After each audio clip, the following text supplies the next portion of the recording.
Hi, welcome to this week's episode of 10-Year Transformation. I'm JD. This week's episode, we decided to go back outside and film in the fresh air. It finally seems like spring may be here to stay.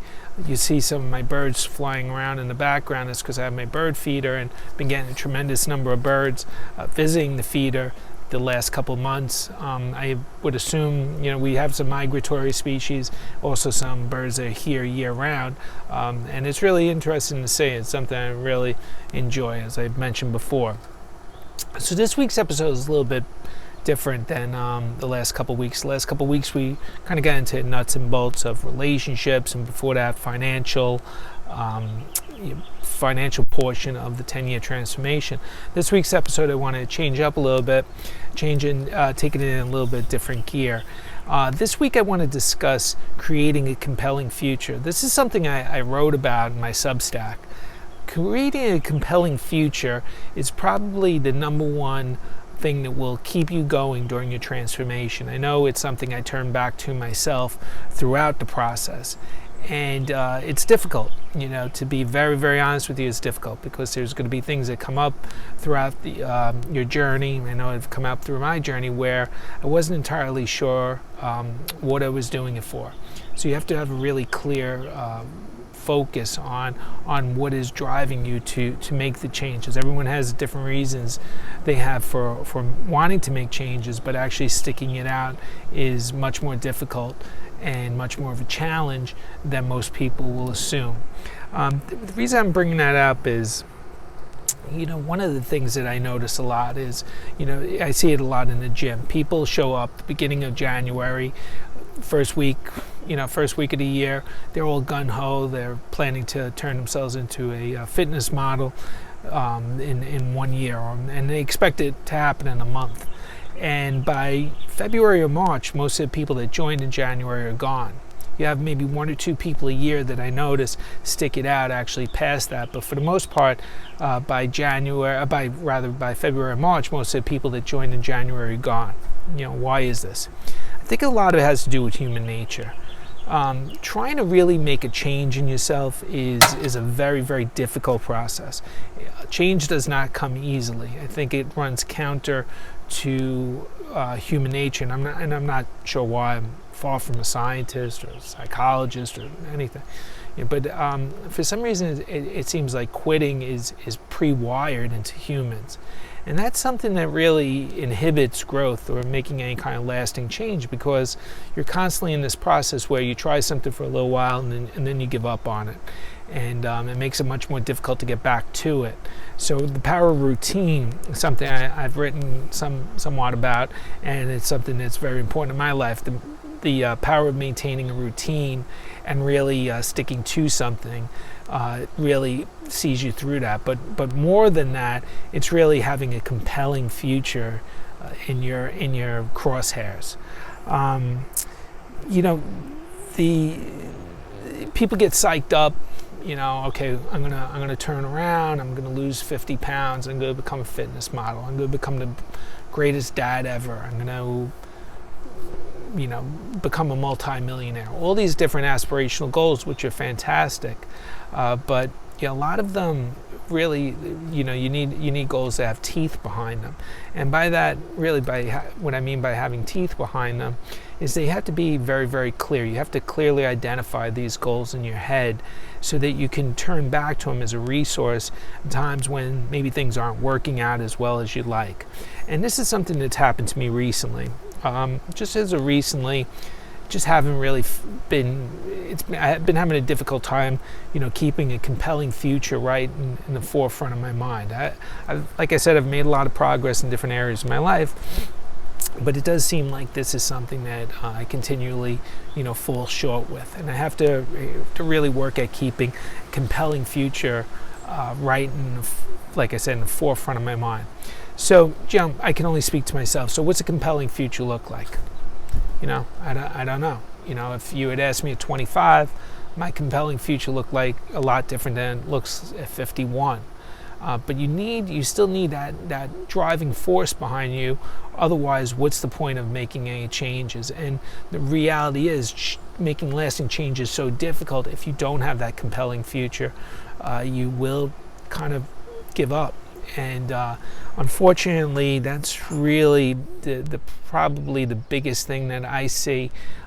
And I can only, like I said, speak to myself. But I've always been very committed. I've always stuck to things.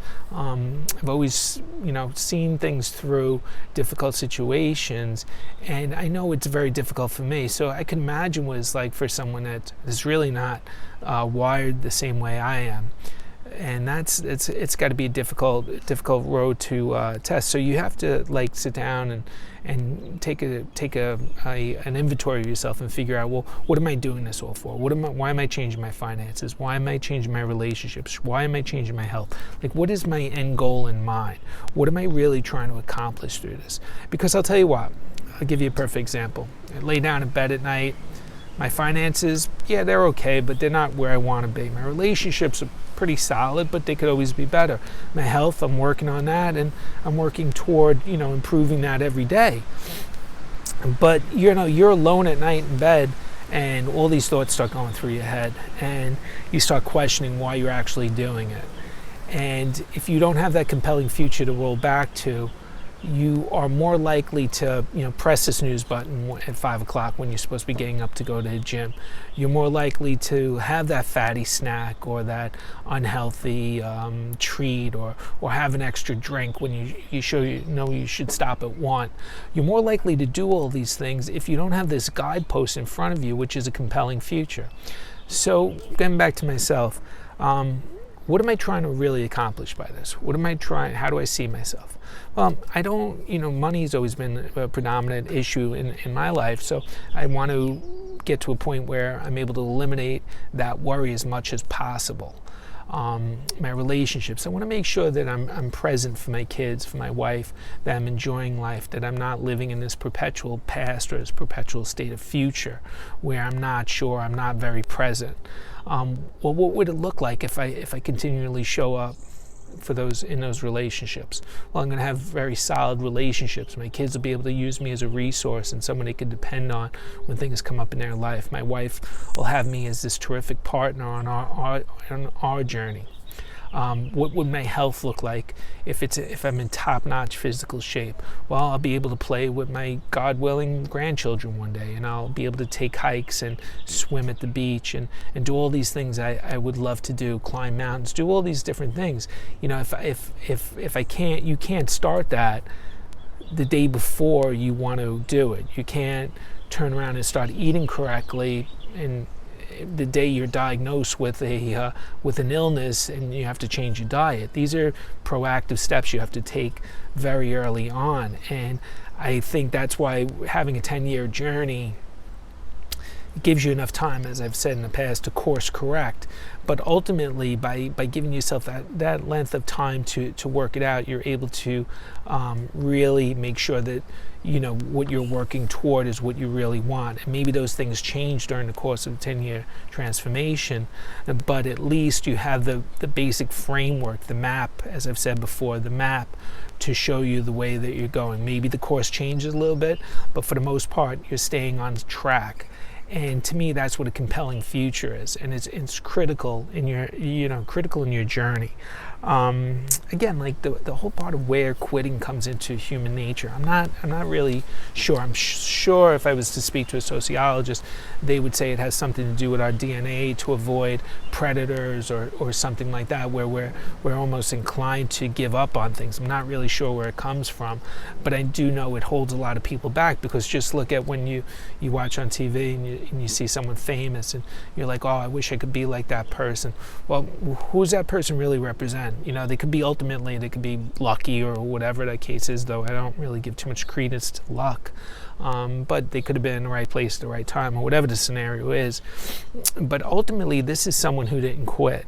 Any actor that you see on TV is someone who just didn't give up when they kept telling them, no, you're not right for the part. This is someone who stuck it out time and time and time again, and they stuck it out to the point where they did get that break. They found that part that was perfect for them, and things worked out. So you're seeing a snapshot of where someone is now, but you're really not seeing the building blocks to get to that point. And I think that's unfortunately what encourages a lot of people to quit, because they don't see those steps. They don't see that process. This person stuck it out regardless of all the negative thoughts, people, whoever, on them, and saying that it's not going to happen for you. They managed to stick it out. So that's something really to really think about. Like, there's no glory in quitting. I mean, I hate to be brutal with that, because most people will give up on different things, but there is no glory in quitting. And on top of that, if you think of it this way, quitting just sets you back that much longer. If you're on a 10-year journey, okay, so I started my 10-year journey, had just turned 45. I'll end my journey just at the time I'm about to turn 56.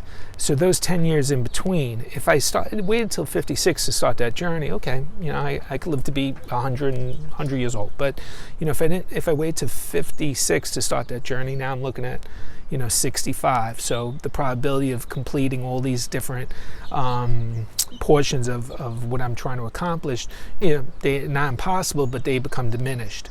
So that's what the importance of starting it now and sticking it out.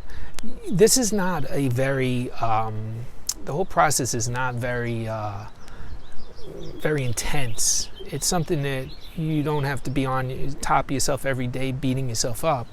It has to be the guidepost. The 10-year journey should be the guidepost that's carrying you through, and then the individual things that come up as they do, that's okay. And maybe for a week you don't eat great, and for a week you don't exercise, and for a week you yell at your kids, or whatever it is, whatever the aspect is. I get it, and it happens to me as well.